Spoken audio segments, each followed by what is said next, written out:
So today I'm going to be reading Brothers in Arms. I'm going to be at page 75. I'm just going to read for a little bit for 12 minutes so I can get off the game, focus on this book. Yeah, but we're going to read for 12 minutes. So I'm going to put it over here. So let's get started. I'm going to read out loud. Chapter 6. My mother was sitting in the living room with Officer Ramirez. When I walked in, I wasn't in the mood to see either one of them. "Where were you?"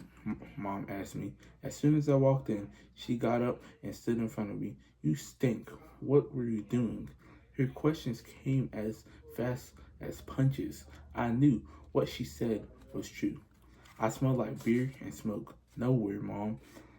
"Don't tell me nowhere. I got a message from your school today. They said you were absent." I could see that Mom was upset, but she was working hard to stay calm, probably because of Officer Ramirez. "Now, where were you?" "Calm down, Mom," I said, ignoring her.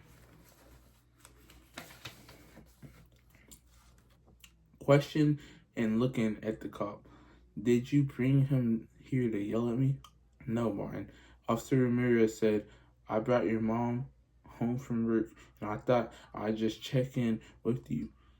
From the looks of things, you could use some help."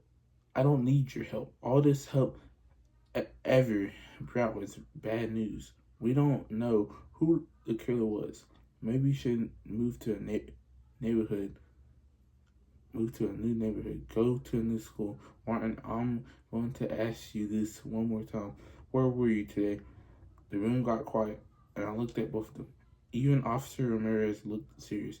"I went to visit her mom," I admitted. "After that, I went to see Frankie.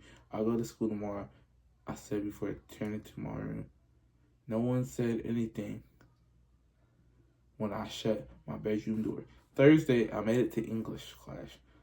One time, I'm not saying I did it for my mom or Mr. Mitchell or anyone. I just did it. Don't ask me why. Mr. Mitchell was standing by the door, ready to close it as soon as the bell rang. "We missed you yesterday morning.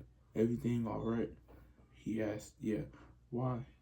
"You see something wrong," I said.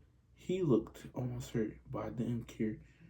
"He was just too noisy. Let's reschedule that detention for this afternoon," he replied. As I quickly passed him, Vicky was at her seat when I went to my desk, but was fishing something out of her backpack. When I passed her, "You coming to the big game Saturday, Mr. Mitchell?" Steve asked as he walked in. "Actually, I'll be here, Steve. I'm handling Saturday detentions. Maybe I'll check out the game," said Mr. Mitchell. "Zamora's going down, Mr. Mitchell. You should come out and see me score," he replied. Turning to me, I made a snorting sound at Steve, just to get on his nerves. I never cared about Zamora's football team, although I have to admit it would be nice to see Zamora win. Vicky shook her head and wrote something in her notebook. Nearby, I heard Teresa sigh. "That girl has no time for me." Mr. Mitchell started class with a discussion of an old story called Beowulf that the class had started reading the day before. I had no idea what he was talking about. Something about a monster in the woods that had all these people scared until someone was brave enough to stop it. I never heard the story, but it kind of sounded like my neighborhood. Always something lurking around, taking out kids. Toward the end of the class, Mitchell brought discussion back to heroes. "For the last 10 minutes of class, I want you to team up with a partner or two and look at the paragraphs you wrote for homework. Follow the steps we discussed yesterday to give helpful suggestions to your partner. Final drafts are due tomorrow. All around me. Students moaned, and I leaned back in my chair. I hate when teachers make you share your work. It's like having people spy on you when you're in the shower. The only good thing was that I sat in the back row. I was sure none of the students there did their work. I turned to my right and saw that kid, Roland, looking at me. He was the only other kid in the background, and he and his dumb smile on his face that told me he hadn't even opened his book. Good, at least I wasn't the only one. Martin, why didn't you team up with Vicky and Teresa? Roland, you work with Steve and Darcy, Mr. Mitchell said. Teresa's face scrunched up like she'd just smelled Shrinky's boots. It was almost funny. Are you sure I gotta have him in my group, Steve and Roland? Steve said about Roland. Well, you could always join me Saturday instead of playing that big game. I laughed out loud along with several other students. Morris, if your head gets any bigger and it ain't gonna fit in your helmet, Roland and cut back. Gentlemen enough. You're on the same team. Figure out how to work together. That's more important than football or in English. Mr. Mitchell said, I had to give the teacher more credit, some credit. His comment shut them up. I got a cough. Oh, I'm a little toast, a little dry.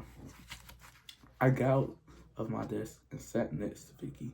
She was jotting something into one of those planner notebooks. None of my friends would ever buy such a thing.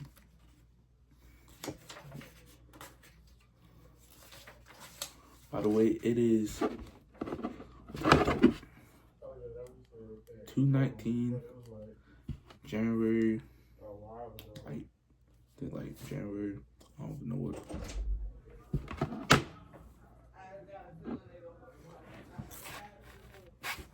For a second I had to do something. But it is January, so I can see the day. So I think it's January 25th. So I had to check the date because my phone right there with it. But we are back with the timer. We have 4 minutes left. Okay, let's get back to reading. Her handwriting was so tiny I couldn't read it, but I could see that it was perfectly straight. And even unlike mine, I can't even read that she could scratch, my English teacher said. Last year, I got a C in the class, and then worry about it. As long as I passed, Vicky seemed the opposite of the girls who I hung out with back home. Her face was so intense. It was like she had 10 things racing through her mind, all of them related to school. Louisa, the last girl I dated, would have laughed at someone like Vicky. Even if Louisa had 10 things in her head, school would be number 11. I'm not dodging her, though, because I was no better. Teresa slid her desk towards us. It made a loud groaning sound as she nudged it forward a few inches at a time. As she approached, she looked at me like I was a dentist who was about to pull out her tooth. I leaned back and rated. Let me just say that what I wrote was bad, Vicky said, grabbing another notebook and flipping to the pages she wanted to show us. You always say that, Vic, but you know it's not true, Teresa said. I don't think I did this assignment right, and I don't think I didn't get to finish, I said. The idea of showing them what I wrote about Hero bothered me. Teresa stared at Vicky as if I wasn't there. See, I told you he was stupid. Her look said, let's just exchange and do what Mr. Mitchell said. Just helpful suggestions, whatever Teresa said. We switched notebooks. Teresa got mine, Vicky got Teresa's, and I got Vicky's. When she handed it to me, she smiled. Her long hair was pulled back, and she looked so nice. I got a little nervous. Don't laugh at me. It's true. Her paragraph was about her grandmother who came from Mexico without an education. When she arrived in the U.S., she couldn't even read, but she managed to go to night school, graduate from college, and become a teacher. And the 2-page paper. Vicky said your grandmother inspired her to work hard and value education. Now she's hoping to be a teacher too. This is good, Vicky, I said, putting her notebook down. You should read it to your grandmother. It will make her proud. If I can flip the page. Yo, it's so thin. I can't, she said with a look. I won't forget. She died 2 years ago. I felt like kicking myself. It wasn't the first time I said something stupid, but it felt like it. I'm sorry. I said, it is. We got 1 minute and 30 seconds left. I said, trying to think of the right words to say.